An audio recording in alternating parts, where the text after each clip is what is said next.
예, 오래 기다리셨습니다. 영화 재밌게 보셨어요? 네. 저희 오늘 이 자리를 핫하게 보내주신 두 분을 자리에 모시겠습니다. 박수로 맞아주세요.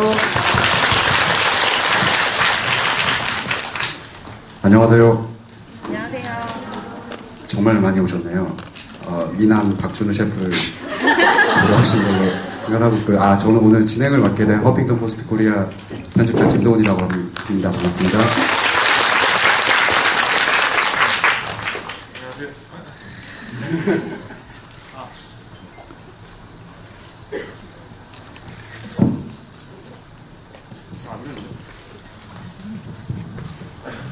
안녕하세요. 저는 오늘 뭐가 안 되네요. 쭉 안 될 것 같아요. 네, 저는 같이 심야식당 얘기할 박준우라고 합니다. 반갑습니다.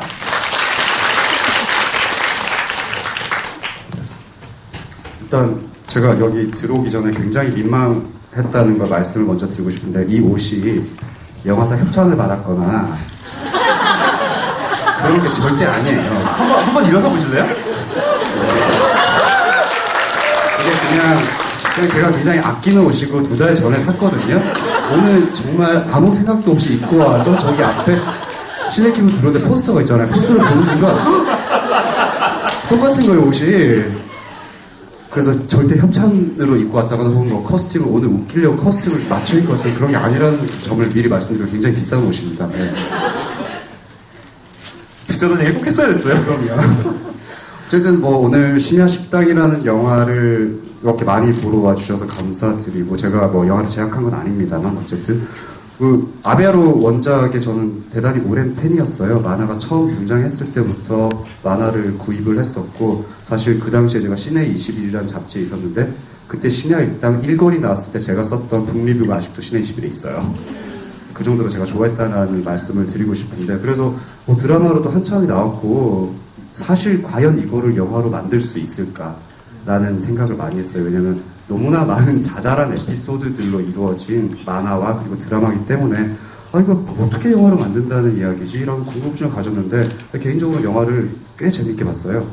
준우 씨는 어떠셨어요? 아니, 저도 비슷해요. 왜냐면 대부분의 분들이 만화, 드라마를 다 챙겨보신 팬들이실 텐데, 영화 관련 행사가 나와가지고 당연히 한다고 그러고 왔죠. 근데 영화도 말씀하셨던 것처럼 워낙 자잘한 에피소드로 만들었던 작품이기 때문에 약간, 죄송해요, 약간 지루하지 않을까 생각했었는데, 아니요, 그렇진 않았죠. 네, 굉장히 잘 풀어낸 것 같았어요. 저기 세 번째 앉으신 분은 약간 지루하셨네요. 네, 몇 번 그렇게 생각할 수도 있을 것 같아요. 네, 그랬어요. 셰프의 입장으로 셰프라고 부르는 걸 박준우 씨가 굉장히 싫어하세요. 왜냐하면 셰프가 아니다. 왜 뭐죠? 냉장고를 부탁인가요? 거기서도 항상 셰프가 아니다라고 주장 가끔씩 하시잖아요. 아니, 냉장고를 부탁해서 주장하는 게 아니고, 네. 항상 기회가 될 때마다 주장하죠. 그래서 저는 이제 박준우 사장님이라고 부르거든요.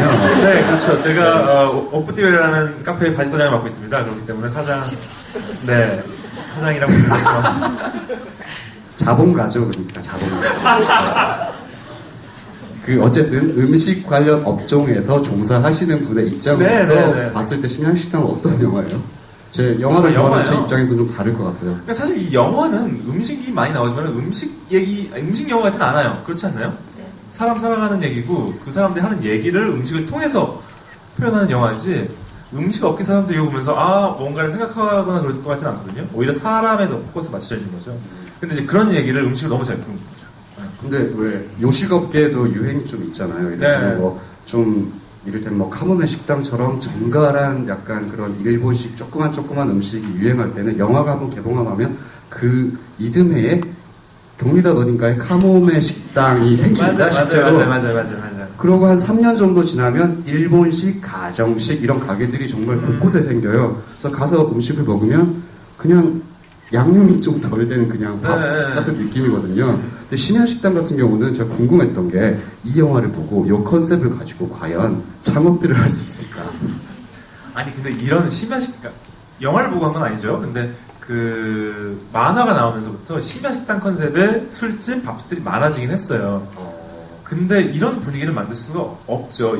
이 이야기 안에서 심야식당이 얼마나 많은 세월을 보내왔는지는 모르겠습니다만은, 이런 분위기를 만들려면은 꽤 많은 시간이 지나서 고기를 찾는 고정적인 사람들이 생기고 그 사이에서 또 이야기들이 벌어지고 그걸 또 음식으로 발전시키는 것이 필요할 텐데 사실 이게 트렌드화 되면서 컨셉만 딱 갖고 와서 연 식당들이 대부분이기 때문에 이런 분위기, 그러니까 제목만 심야식당인 거지 이런 분위기를 갖고 있는 업장은 없죠. 그렇죠.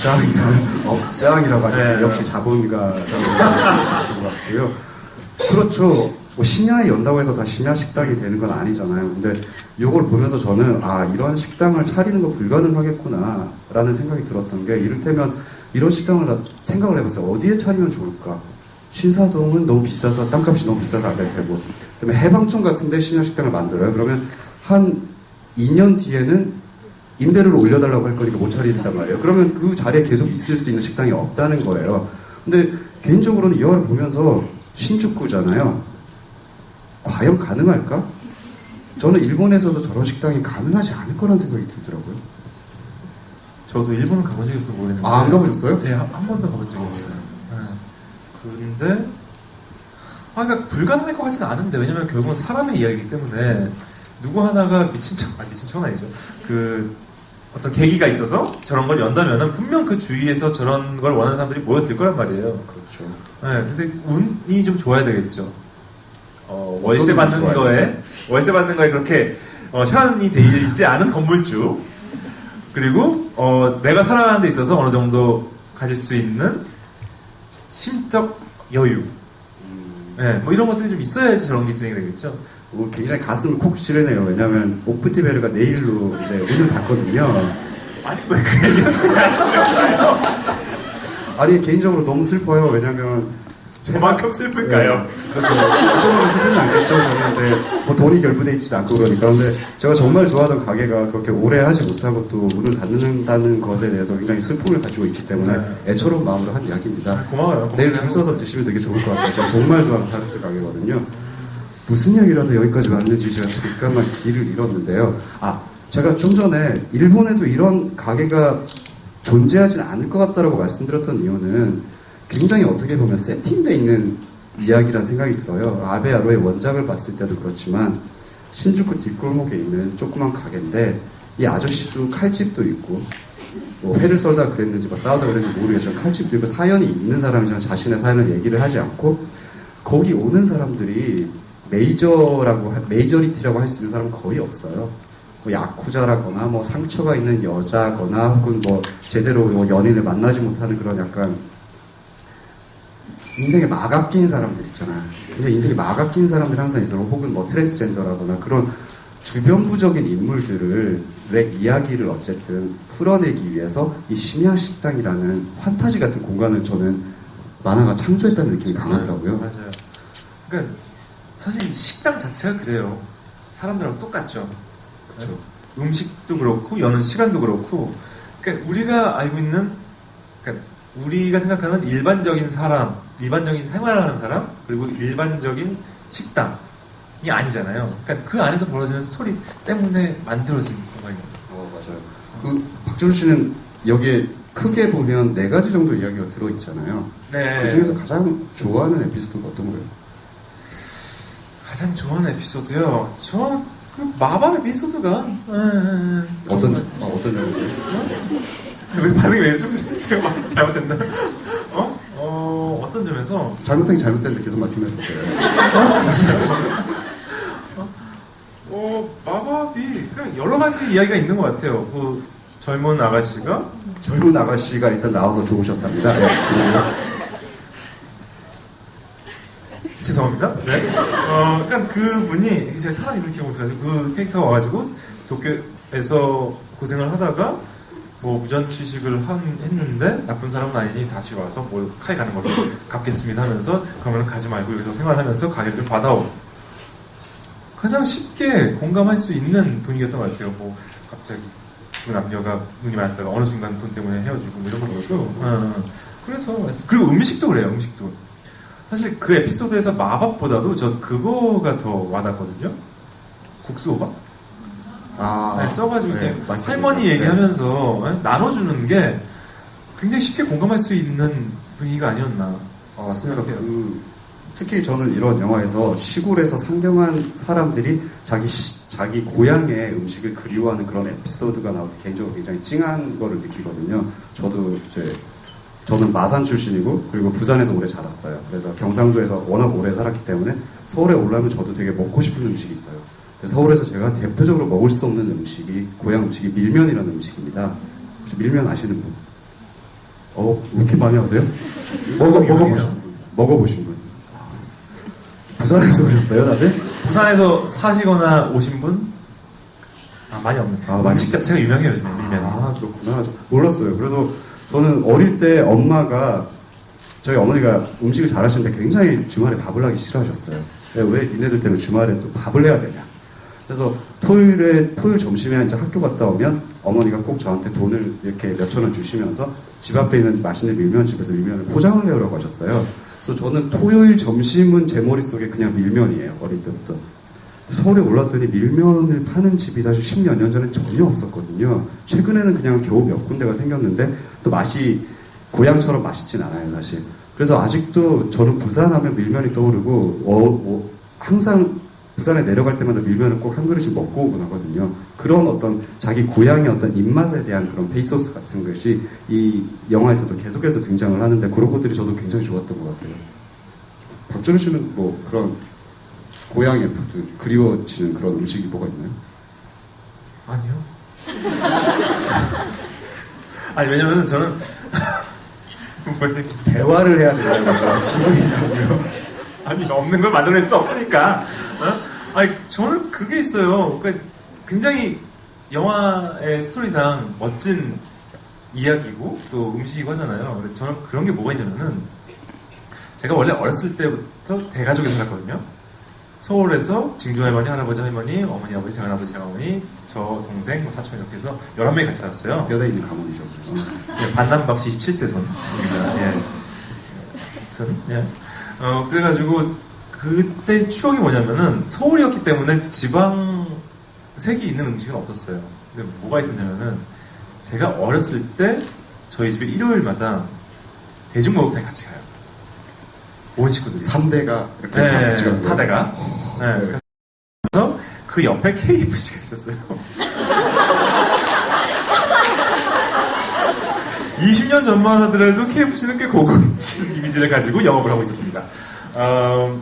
그래가지고 거기에서 그 오리지널 치킨 버켓을 사가지고 집에 돌아와서 어른들은 맥주를 드시면서 그걸 먹고 10시쯤 가서 12시쯤에 집에 와서 그걸 먹는 거예요. 낮술을 하시고 이제 어린애들은 그거를 뭐 이제 다리나 허벅지 다 얻어가지고 먹는 거죠. 그것 때문에 제가 쓸데없이 미국을 싫어하는 편인데 아무런 의미가 없어요. 그냥 이미지가 약간 그런 것 뿐입니다. 근데 버리지 못하는 KFC예요. 그러니까 저는 가족 생각하면서 KFC 오리지널 치킨을 먹게 돼요. 네, 이 참 조지받은 인생입니다. 네, 그런 음식이 있어요. 굉장히 신세대시네요. 네, 저는 어릴 때 KFC가 없었거든요. 저희 나이 차이 꽤 나지 않아요? 나이 차이 꽤 나죠. 저희 나이 차이 사실 꽤 나요. 누가 더 나이 많을 것 같아요? 이미 다 얘기했는데. 네. 좀 아닌 척 해주세요. 근데 진짜 이런 얘기 처음 들어보는 것 같아요. 왜냐면 뭐 어릴 때 고향의 음식, 뭐 떠오르는 음식 그러면 되게 뭐 엄마의 된장찌개라는 말이라도 하잖아요. 온 가족이 먹었던 KFC 굉장히 오리지널 좋습니다. 버켓. 네, 뭐 그럴 수도 있을 것 같아요. 다음에 뭐 80대에서 어릴 때 고향에서 먹었던 그 상하이 딜럭스 버거가 아직도 생각나요. 먹을 수 있을까요? 알겠습니다. 그래요. 네. 잠깐 있어요. 뭐 있어요? 있어요. 그 가족들끼리 그 제사를 지내잖아요. 제사를 지내고 그 잡탕찌개, 석가찌개라고 하나요? 제사 지내고 제사 음식을 넣고 빨갛게 마늘하고 막 넣어서 먹는 찌개 있어요. 있어요. 부산 지역에도 이제 제사 남은 이제 전이라든지 네. 무 같은 거를 넣고 끓이는 그런 네. 국이 있거든요. 네. 그게 그 음식입니다. KFC 잊어주세요. 네, 상하이 딜럭스 버거는 잊어주세요. 네. 그렇습니다. 네, 석가찌개. 네. 개인적으로는 좀 진지한 얘기로 좀 다시 가볼게요. 개인적으로는 그 영화에서 등장하는 것보다 제가 정말 기억에 남는 에피소드가 하나가 있어요. 아베야로 첫 번째 만화를 보면서 가장 좋았던 에피소드는 혹시 만화 보신 분들?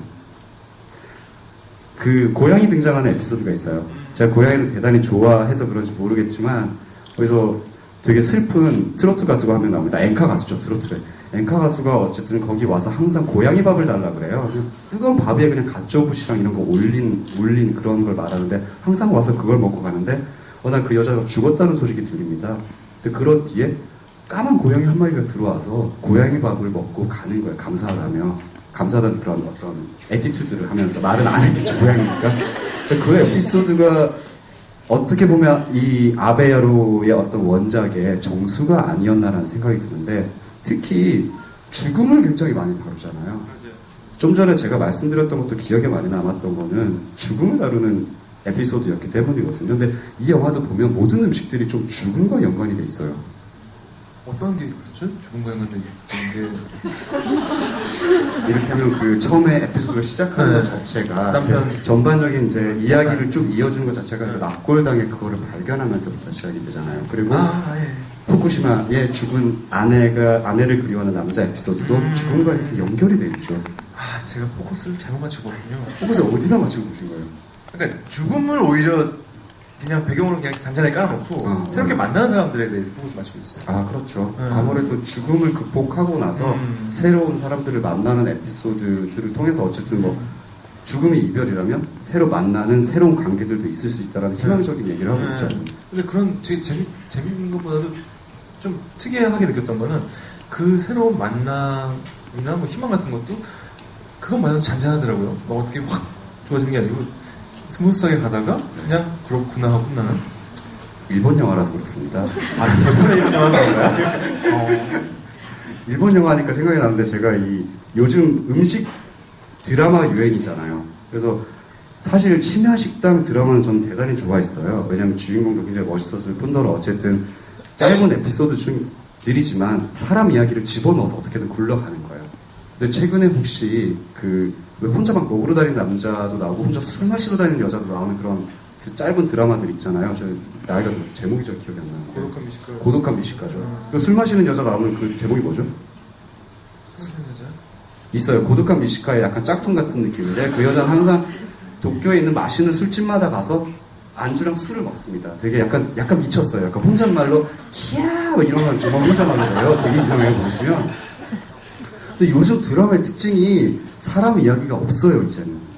정말로 그 음식과 그 술에 집중을 하게 되는 거예요. 그래서 저는 사실 심야식당이 그런 부분에 있어서 그런 오히려 뒤에 나온 드라마들을 훨씬 뛰어넘는 정말로 드라마든 영화든 어쨌든 만화든 훨씬 더 페이스가 오래 남을 그런 작품이라는 생각을 항상 해요. 아니 그 진짜 생각만 하고 있어 들으니까 또 느낌이 다른 건데 저도 이런 생각하고 있었거든요. 저도 이제 요리하는 방송 덕에 먹고 살고 있습니다. 네. 근데 보다 보면은 별로 그렇게 사람이 없어요. 없죠. 네, 드라마도 그렇고 어떤 기획한 뭐 문화기획 뭐 이런 것도 그렇고 맛있는 음식, 좋은 음식이라는 거를 앞에 걸고 어떻게 어떤 우리가 살아가는 삶의 퀄리티가 높아지고 있습니다라는 걸 깔고 있는데 정작 그 높아진 퀄리티를 영위하는 사람은 없어요. 그렇다고 생각 안 하시나요? 저는 그걸 꽤 느끼고 있거든요. 이런 얘기하면 만드는 사람들 되게 배신감 느낄 거예요. 저한테 돈을 주니까요. 그렇죠. 대신 아이폰이죠. 글을 올리실 때 알아서 걸러주시고. 근데 JTBC 디스 뭐 이런 거 올리지 마. 그걸 꼭. 저 다른 것도 해요. 네. 저격 이런 거 아닙니다. 근데 그게 항상 아쉬워요. 아쉽죠. 왜냐면 저는 이제 셰프로 시작한 게 아니고 음식을 좋아하는 사람으로서 삶을 살다가 뭐 맛집으로 나가고 뭐 글도 쓰고 하면서 이렇게 변해온 거기 때문에 지금만 생각해보면은 이렇게 많은 컨텐츠가 생기는 것들을 셰프나 업계 종사자는 굉장히 고맙게 생각하고 기쁘게 생각을 해요. 근데 아쉬운 게 항상 있는 거죠. 네. 근데 그런 아쉬움들을 좀 잘 잡은 게 이 뭐 만화든 드라마든 영화든 심야식당이 아닌가. 그렇죠. 음식만 남고 음식만 남고 사람 이야기가 기본적으로 없는 게 저 개인적으로도 대단히 안타까운데 사실 음식 프로그램들도 굉장히 많이 출연하시고 이제 돈도 많이 버시지만 제가 아주 옛날에 그 영국 살 때 한국에는 음식 프로그램이라는 것 자체가 전혀 없을 때 음식 프로그램이라 하면 아침 방송에 이렇게 한복녀 선생님 한복녀 선생님 한복 만드시는 분인가? 아니 맞죠. 맞죠. 한복녀 선생님 잠깐만 한복녀. 에이 어쨌든 그 선생님들께서 나오셔가지고 뭐 도시락 만드는 거 이런 거 전통 요리 만드는 거 이런 걸 알려주는 그런 프로그램 웃지 마세요 지금 그만하세요. 그런 프로그램이었는데 요즘은 정말 음식 프로그램밖에 없잖아요. 근데 예전 같으면 저는 셰프들의 삶을 볼 수가 있었거든요. 이를테면 뭐 영국 쇼 같은 경우에 뭐 제이미 올리버라든지 그런 친구들은 정말 자기 집에서 자기 근처에서 나는 것들을 가지고 자기 친구들과 어울려서 요리를 얼마나 신나고 재미있게 하는가를 보여주면서 자기 라이프 스타일 자체를 이렇게 보여주잖아요. 근데 저는 정말 궁금한 게 셰프들의 라이프 스타일을 이제 더 이상 볼 수 없다는 게 사실 한국 요리 프로그램에서 가장 아쉬운 부분이긴 해요. 한국에서는 셰프들의 라이프 스타일을 단 한 번도 보여준 적이 없는 것 같아요, 그렇죠? 거의 없었죠. 네. 뭐 아침 방송 나와가지고 셰프 뭐 팔로우하는 거 보여주는 건 정도인데 그것도 분명히 뭐 제작진이 만들고 싶은 분위기가 있었을 거고요. 위험해. 아 그래요? 괜찮아요. 우리가 또 알겠죠? 근데 이제 영국에서도 사실 없지 않아 있을 거예요. 제이미 올리버도 그렇고 어떤 컨셉을 잡고 하는 거니까. 그렇죠, 아무래도. 네. 근데 접근이 다르다는 게 중요한 것 같아요. 네. 네. 어떤 식으로 달라요? 그러니까 영국 방송 저도 이 요리를 좋아하게 된 게 BBC 푸드예요. 아, 그렇죠. 네, 워낙 좋은 방송이 많으니까 제가 제일 어떻게 생각할지 모르겠는데 제가 제일 좋아하는 영국 요리 프로그램은 나이젤 슬레이터가 진행하는 프로그램이 있어요. 혹시 아시나요? 여자 셰프 아니 말씀하시는 나이젤 슬레이터라고 몰라요. 네. 네, 머리 이렇게 영화 토스트? 소설 토스트의 이제 주인공이자 지은인데 그 사람은 이제 자기 집에서 뭐 부엌에서 정원에서 굉장히 뭐 이거 뜯어와서 굉장히 간단한 요리 만드는 사람이에요. 근데 자기의 인생의 이야기는 하지 않습니다. 하지만 대충 보이는 거죠. 이 사람 뒤에 꽂혀있는 책들 아니면은 그 인테리어 그 다음에 정원의 분위기 이런 게 있는 건데 한국은 그런 일상의 요리를 거치지 않고 바로 레스토랑, 파인다이닝 어떤 아까 제가 얘기했던 업장 요리로 넘어가는 분위기가 없지 않아 있어요. 그렇죠. 그래서 심야식당 같은 영화를 보면서 느끼게 되는 건데 사실 우리가 음식이라는 걸 떠올릴 때 파인다이닝과 정말로 지금 핫한 음식을 항상 먹는 건 아니거든요. 그런 거는 격리당 가서 2주에 한 번씩 그냥 뭐 줄 서가지고 2시간 정도 서가지고 맛없는 추러스 한 번씩 먹고 이거 됐다. 추러스 다 먹었어. 파이팅. 뭐 이렇게 끝나면 되는 거니까. 근데 사실 우리가 직접 먹는 음식에 어떤 이야기들이 들어있고 그런 프로그램들이 많아졌으면 좋겠는데 항상 그런 부분들이 없어서 아쉬웠고 그래서 아마 이 심야식당이라는 작품이 만화로 나온 지 이미 한 7, 8년이 됐잖아요. 그럼에도 불구하고 계속해서 컨텐츠로서 계속해서 살아남을 수 있는 이유도 그런 부분이 아닌가라는 생각이 듭니다. 지금 질문을 좀 받아서 해볼까요? 아마 그 박준호 사장님께 이제 질문하고 싶으신 분들이 꽤 있을 텐데 저희 질문을 좀 받으면서 진행을 해보도록 할게요. 그리고 상품이 있나요? 네, 우리 쪽에서 준비한 상품이 젓가락 6개가 있습니다. 네. 선착순 6분은 젓가락을 들고 나가시는 거고요. 젓가락을 그 다음은 들고 나가시죠. 그냥 좋은 추억만 안고 가시는 겁니다. 네, 그렇습니다. 굉장히 차이가 다 크죠. 네. 여러분 질문 좀 받아볼게요. 혹시 질문 있으신 분? 저 젓가락 나쁘지 않더라고요. 네, 나무 젓가락입니다. 대단히 잘 잡혀요. 네, 네. 일본에서 만든 걸로 알고 있습니다. 아 정말? 질문하실래요? 저도 하나 가지고 갈게요 나중에. 뭐 영화에 대한 질문 여기 네 번째 앉으신 분 마이크 좀 전해주세요. 네, 저 미치로가 마밥 먹는 에피소드는 저도 굉장히 인상 깊었는데요. 보니까 별로 어려워 보이지 않던데 혹시 박준호 셰프님이 레시피 하시면 좀 알려주셨으면 해서. 당연히 아시겠죠. 왜 그래요? 죄송한데 제가 양식이어가지고 네, 저 정확한 레시피 모르겠어요. 근데 저도 사실 일본 음식을 먹으러 다니는 편인데 일본 사람들 그걸 좋아해요. 약간 찐득한 식감을 좋아하는 거예요. 낫도 비벼 먹고 날달걀 비벼 먹고 마 비벼 먹고. 근데 마라는 재료가 아시겠지만 갈면은 바로 찐득하게 나오더라고요. 근데 약간 아린 맛도 없지 않아서 식초를 좀 넣던가? 아무튼 그래서 제가 이게 준비 안 해가지고 정확히 모르겠는데 한번 갈아서 살짝 놔둔 다음에 갓 지은 밥이랑 같이 먹더라고요. 네, 그래서 간장하고 이렇게 먹으면은 맛있을 것 같습니다. 제가 나중에 메일 주소를 주시면 제가 찾아가지고 메일을 보내드릴게요. 네. 제가 이분보다 말을 더 많이 먹어본 것 같아요. 일본 갈 때는 정말 어릴 때 20대 초반에 이렇게 일본을 처음 갔을 때 마구로동을 시켰어요. 그냥 마구로동이 뭔지 모르고 어쨌든 마구로가 참치고 동이 덮밥이니까 참치 좋아하니까 이거 시키면 되겠다고 시켰는데 정말 끔찍한 음식이 나왔어요. 밥 위에 밥이 정말 간장으로 짭조름한 밥 위에 끈적이는 마가 이만큼 쌓여있고요. 그 위에 커다란 마구로가 7조각인가 있었어요. 다른 정말 그때는 마라는 것도 거의 처음 먹어볼 뿐더러 양념이 무슨 빨간 양념이 제대로 돼 있는 것도 아니고 그 끈적이는 마랑 그 참치랑 이렇게 입에 씹었을 때 정말 촉감이 이상했어요. 약간 비리고. 그래서 정말 싫어하는 음식 중에 하나였는데 계속 일본을 가면서 마로 된 음식들을 먹다 보니까 그게 적응이 되더라고요. 그 마가 제가 작년에 마를 좀 갈아서 먹었었는데 마가 어디에 좋냐면요. 변비 있으신 분. 변비에 굉장히 좋습니다. 그래서 마 가루를 팔아요. 그래서 그거를 다른 그 바나나 같은 거랑 같이 이렇게 갈면 약간 찐득찐득합니다. 그래서 거기 꿀 같은 걸 좀 넣어주시면 좋아요. 제가 레시피를 좀 말씀을 드리고 있네요. 그거를 하루에 2번만 드시면 정말 아침마다 쑥쑥 나옵니다. 꼭 권해드리고 싶어요. 네, 어쨌든 마는 좋은 음식입니다. 네. 또 질문 있으신 분? 일단 저기 남자분 먼저 받을게요. 네, 하얀 옷 입으신 저기 여자친구랑 같이 오신 것 같은 남자분. 네, 그 최근 한국에서도 심야식당 드라마 제작한다는 소식이 있었는데요.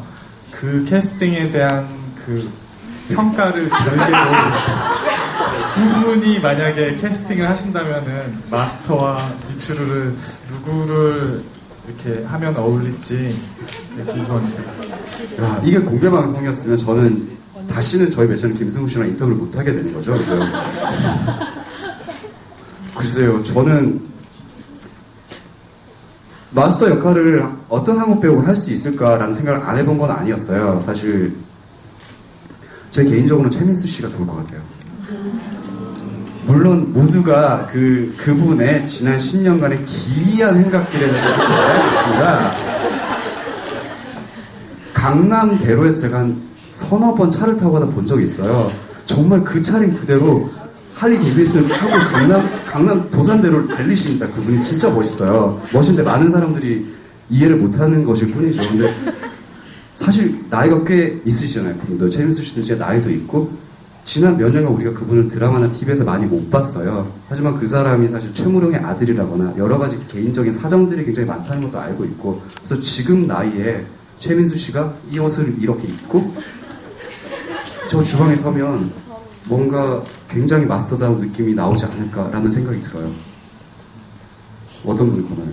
캐스팅에 대한 거는 뭐 크게 생각해 본 적이 왜냐면은 저도 뭐 대부분의 분들이 생각하시는 거하고 비슷한 생각을 하고 있을 텐데 그러니까 어쩔 수 없는 거죠. 원작을 너무 사랑하면은 그 다음에 어떤 사람이 어떤 배우와 어떤 게 만들어 나가든지 마음에 안 찰 수 있거든요. 그 전에 어떤 일본 드라마 다시 만든 것도 있잖아요. 음악 관련된 거. 저도 그거 되게 팬이었는데 안 봤거든요. 응. 그래서 저는 그냥 그런 뭐 심야식당도 그렇고 그것도 그렇고 파일로 소장하고 있습니다. 그래서 생각날 때마다 그거 보려고요. 파일 위험한 얘기예요. 다 파일 소장하고 계실 텐데. 그래서 그냥 네. 그리고 불평불만 얘기하게 되는데 한국에서 리메이크를 하면은 기승전 연애예요. 그렇지. 그래가지고 무슨 와인 하면은 소믈리에들이 연애를 하고요. 파스타를 하면은 셰프들이 연애를 하고요. 생김 누가 그랬지? 병원에서도 연애를 하고요. 그쵸. 그러니까 그래서 크게 생각 없습니다. 네. 원작 보려고요. 한국에서 만들어졌으면 아마 드라마였으면 한 이 시즌 중반 정도에 마스터랑 여자 캐릭터 중에 한 명이랑 연애를 시작했을 거예요. 저기 나왔잖아요. 그 요정하시는 분. 그렇죠. 네, 그렇죠. 네. 그런 분이랑 연애를 했겠죠. 근데 또 사실 한국 사람들이 연애를 잘 못하나 봐요. 이렇게 연애 커플링 이렇게 나오면 되게 좋아하잖아요. 사실 프로듀서도 보면서 처음에는 아 연애 안 했으면 좋겠다. 그냥 저렇게 시트콤처럼 갔으면 좋겠다라고 하다가 나중에 제가 막 트위터에다가 시연아 아이유를 선택해! 막 이러고 쓰는 거예요. 이거 어쩔 수 없는 일인 것 같아요. 왜 그럴까요? 소로시잖아요. 그렇습니다. 예. 예, 또 질문 받을게요. 여기 까만 안경 쓰신 세 번째 앉으신 분 먼저 받을게요. 아, 혹시 혹시 책 내부에서 셰프님이랑 편집자님이 가장 좋아하시는 레시피 있으신지 궁금해서. 저는 버터라이스. 네, 버터라이스. 버터라이스가 어떤 에피소드가 어떤 음식이었죠? 저 뭐였지? 평론가였나요? 기억나요? 네, 거기 와가지고 그거 먹던. 네. 그거 생각나고요. 그 아까 내꼬맘마? 고양이 밥? 저는 그 에피소드에 그 밥이 제일 생각이 나는 것 같아요. 왜냐하면 제가 직접 만들어 먹어본 유일한 신라식당 메뉴예요. 너무 궁금해서 가쪼부 씨랑 이렇게 잔멸치도 같이 사가지고 뜨거운 밥에다가 이렇게 뿌려가지고 먹어봤거든요, 한번. 제 고양이는 안 먹더라고요. 저도 사실은 못 먹겠더라고요. 아 정말요? 네, 맛이 없어요. 그래요. 아니, 일본 사람 많이 먹던데. 네, 저는 못 먹겠더라고요. 아직 안 해봤는데. 저 부산 출신이어가지고 빨간 양념 들어가 있는 거 좋아하거든요. 그래서 그렇습니다. 네, 또 질문 받겠습니다. 저기 예, 끝자리에 앉으신 분. 젓가락 몇 개 남았죠?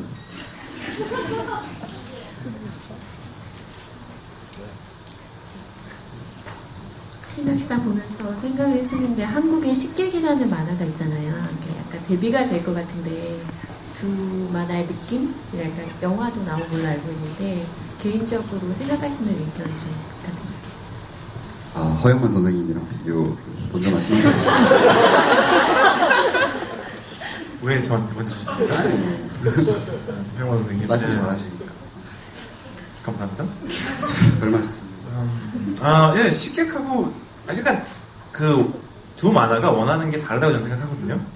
사람 얘기는 둘 다 있는 것 같아요. 근데 사람 얘기 비중은 심야식당이 훨씬 더 많고요. 근데 그 사람 얘기를 풀어가기 위해서 음식을 소재로 다룬 거라면은 식객은 좀 더 음식 어떻게 보면 되게 꼰대 같은 만화예요. 네, 음식 이런 거 아니야? 괜찮아요. 그러니까 이러한 음식이 있고 이러한 음식의 유래는 이렇고 제대로 된 거를 먹으려면 이런 식으로 먹어야 되고 만들려면 이렇게 만들어야 된다라는 거를 작정을 한 거예요. 그 다음에 그걸 풀어가기 위해서 진수인가요? 성찬인가요? 진수. 네. 주성찬이죠. 그 사람들이 다니는 거죠. 네.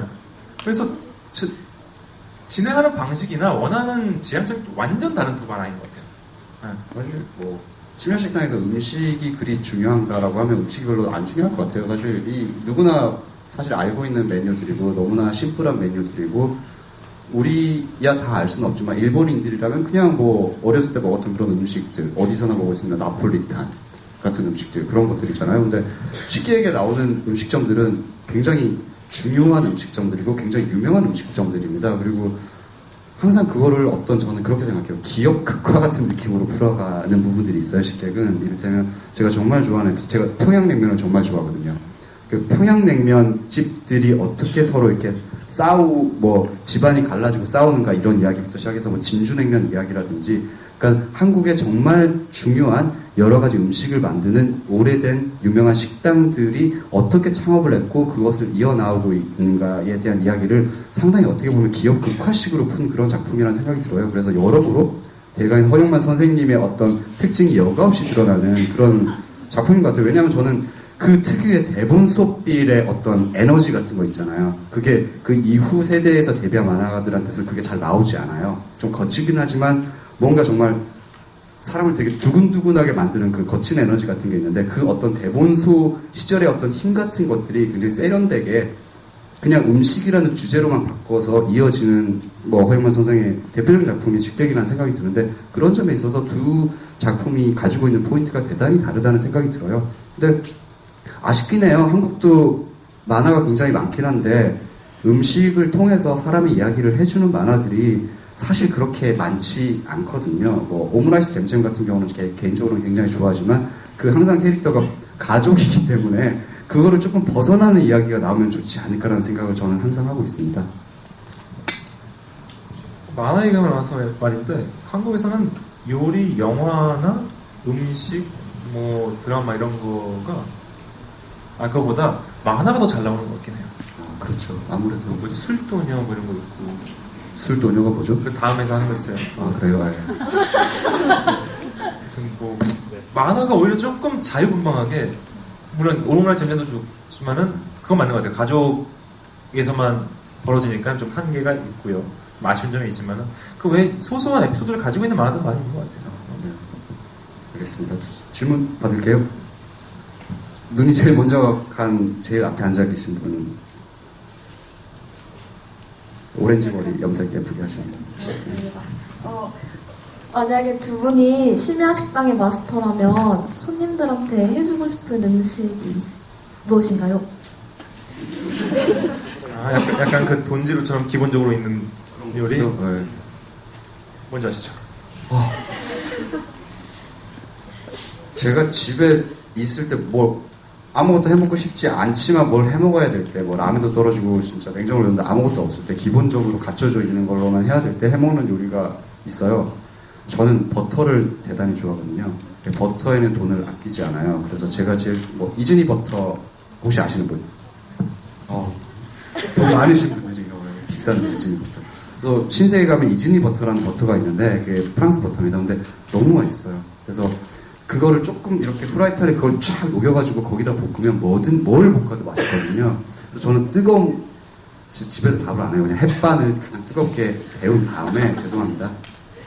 그런 다음에 CJ에서 돈 받는 건 아니고요. 어쨌든 햇반을 뜨겁게 데운 다음에 버터를 잔뜩 프라이팬에 넣어가지고 청경채를 저는 항상 놔둬요. 청경채 너무 좋아요. 시금치랑 청경채를 너무 좋아하거든요. 그거를 그냥 간장 조금 넣고 버터에 볶아요. 그래서 살짝 이렇게 볶은 다음에 뜨거운 밥에 딱 얹어가지고 먹으면 너무 맛있어요. 그게. 근데 저만 그렇게 먹거든요. 다 그렇게 먹어요? 그렇게 먹어요? 저도 그렇게 먹어요. 그래서 그거를 꼭 해주고 싶어요. 청경채 버터 볶음 덮밥. 네.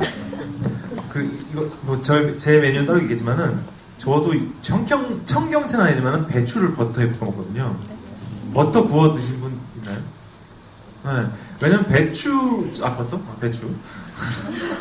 배추전이라는 게 있잖아요. 네. 그러니까 배추전이라는 게 있잖아요. 그러니까 배추도 구우면 되게 맛있어요. 그쵸. 저도 배추전도 좋아하고 배추로 만든 요리 뭐든 좋아하거든요.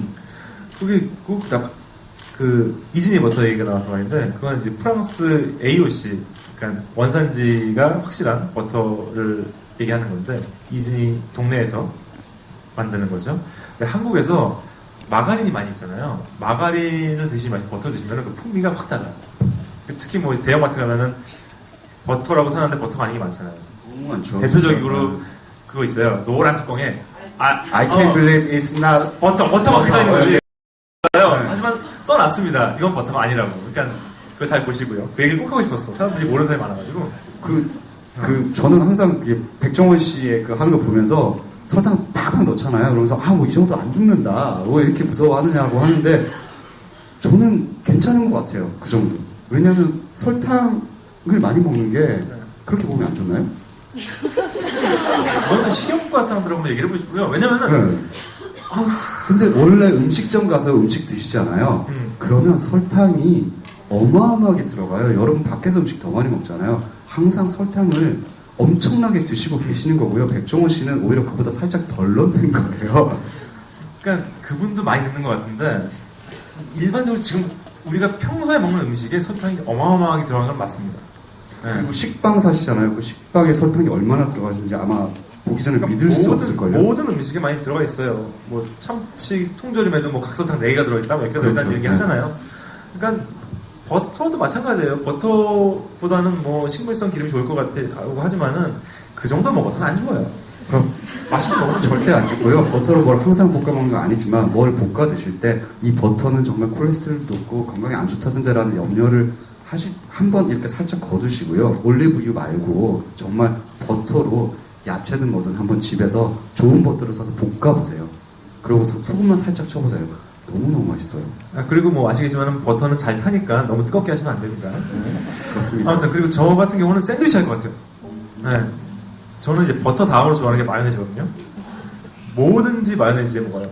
네. 감자튀김도 많이 찍어 먹고. 저도. 그게 맛있어요.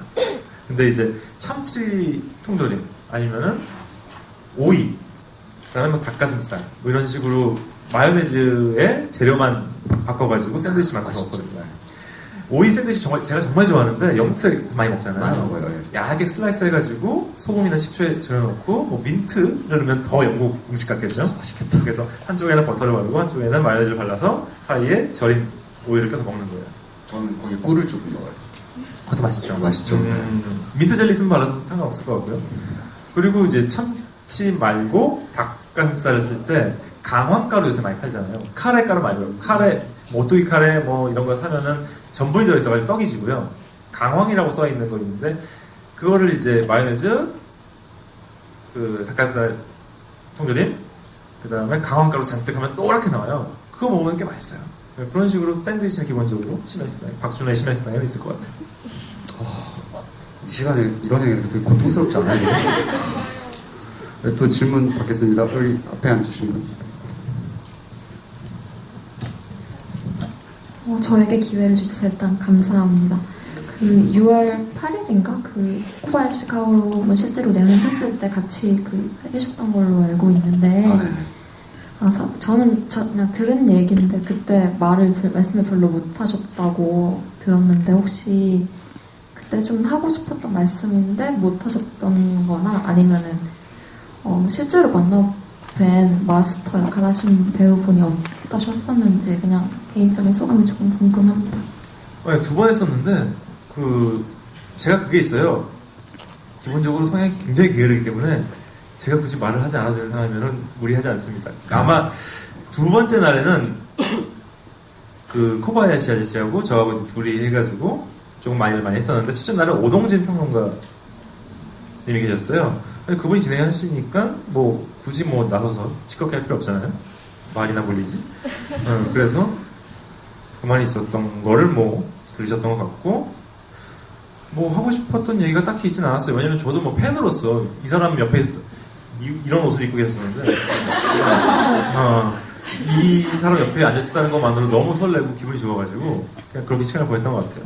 그분은 이제 일본에서 꽤가 아니고 뭐 굉장히 유명한 배우시고 그러니까 그 카리스마라는 게 있었어요. 굉장히 의외로 이렇게 칼자국도 입혀가지고 되게 세 보이지 않을까 싶었었는데 의외로 서글서글한 인상이었고요. 그 다음에 말씀은 많이 하셨는데 주위 사람도 배려를 잘 해주시더라고요. 그래서 이런 사람이니까 이런 캐릭터를 연기를 해도 크게 무리 없이 사람들이 다 좋아할 수 있게 되는구나라고 생각했습니다. 네. 됐습니다. 왜 또 질문 있으신 분? 아까 손 번쩍 드신 저기 옆에 기둥 옆에 혼자 앉아 계시는 분.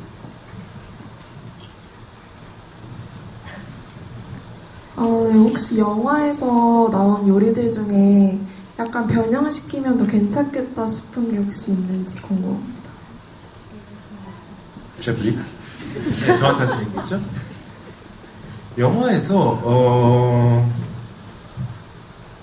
글쎄요, 그 생각까지 솔직히 안 했어요. 왜냐면은 이 스토리에 가장 적합한 요리를 아마 만든 것 같아서 그런 생각까지는 안 했어요. 그런데 만약에 있다면은 처음에 나왔던 나폴리탄 파스타? 나폴리 스파게티 있잖아요.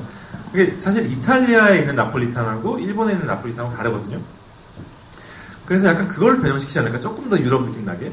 아까 나왔던 거는 이제 조금 더 달큰한 케첩도 들어가고 뭐 달걀 구운 거 위에다 올리고 하는 건데 저는 아마 달걀은 뺐을 것 같아요. 네. 왜요? 왜냐면 익숙하지 않아서겠죠. 네, 왜냐면 파스타에 달걀을 얹어서 먹는 거는 유럽에서는 흔치 않은 경우니까요. 그래서 조금 더 생 토마토를 많이 넣고 한국이 토마토가 한국뿐만이 아니고 요새 토마토 나오는 거 보면 맛이 정말 없어요. 왜냐면 옛날 할아버지 벨기에 사람들은 이런 얘기 하거든요. 요새 나오는 토마토는 맛이 아무것도 없다고. 그 동네 양반들도. 네. 그냥 나이 드셔서 그런 게 아니에요. 옛날 게 다 맛있고 좋았지 뭐 이런 거 아닌가요? 그건 아닌 것 같아요. 네, 왜냐면은 요새는 대량으로 만들다 보니까 그렇게 옛날 같은 맛이 안 나오나 봐요. 땅이 좋고 영양분을 많이 먹으면서 또 식물이 스트레스를 받아야지 달콤한 게 나오는 건데 그래서 그렇다 보니까 그냥 토마토보다는 방울토마토를 많이 쓰더라고요. 그래서 그게 조금 더 다니까.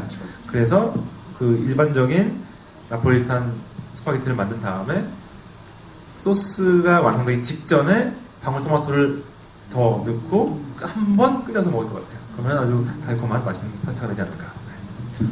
저는 이렇게 음식을 되게 좋아해요. 그래서 주변에 이제 셰프 친구들도 있고 이런데 다들 하는 이야기가 지금 우리 세대가 아마도 한국 역사상 가장 맛없는 토마토, 가장 맛없는 감자 등등을 먹고 사는 세대일 것이다라는 이야기를 많이 해요. 왜냐하면 사과도 그렇고 감자도 그렇고 뭐든지 저 한 30년 정도 전만 해도 훨씬 종류가 많았어요.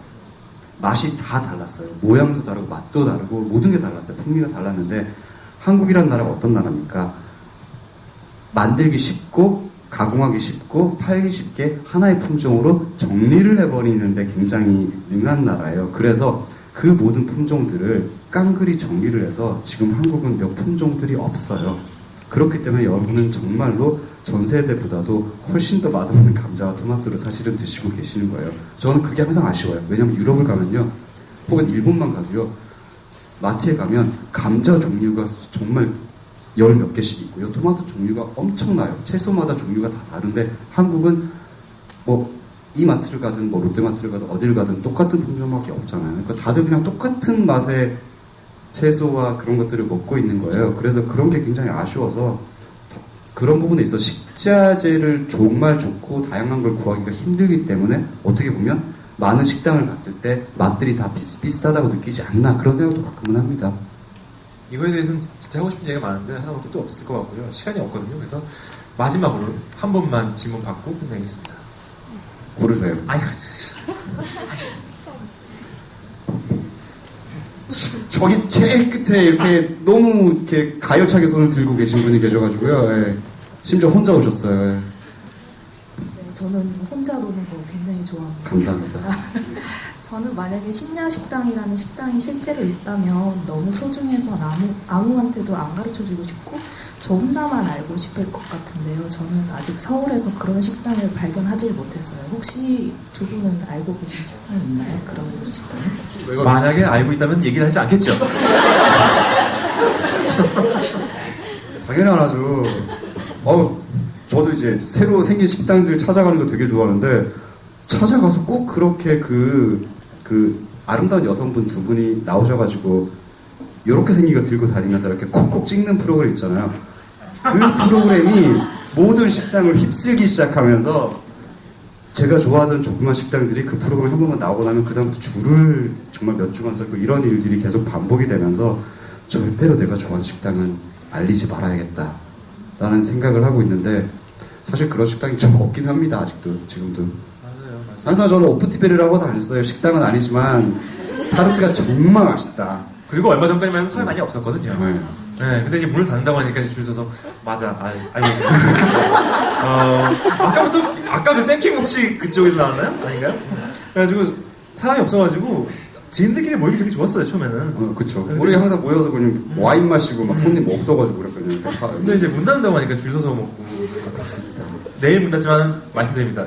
오프티베리 타르트 나쁘지 않습니다. 하지만은 줄 3시간씩 서가지고 먹을 맛은 아닙니다. 네, 알고 계시고요. 그렇습니다. 1시간 서는 건 괜찮아요, 그러면? 아니, 뭐 30분까지만. 30분까지는 괜찮은 맛입니다. 그래서 이제 만약에 그런 식당이 있다면 알려드리지 않겠지만은 실제로도 없어요. 근데 그나마 약간 그런 비슷한 분위기가 있고 단점이라면 조금 비싼 데가 한 군데가 있는데 아까 얘기했던 그 서교동에 목로라는 데가 있어요. 박찬일 네. 셰프가 네. 하시는 데인데 정말 맛있습니다. 모든 음식이 맛있고요. 와인도 굉장히 조예가 깊으셔서 와인 리스트도 훌륭합니다. 그 다음에 뭐 화요 같은 전통 소주도 있고 위스키도 있고 맥주 맛도 굉장히 좋아요. 생맥주가 맛이 없는 데는 관 청소를 안 하는 거예요. 그렇죠. 네, 관 청소만 잘해도 생맥주가 굉장히 맛있는데 생맥주가 맛이 없으면 그 식당은 제대로 음식을 관리하지 않는 곳이라고 보셔도 좋죠. 맞아요. 그렇기 때문에 고기는 생맥주도 맛있어요. 목로는 정말 맛있어요. 꼭 한번 가보세요.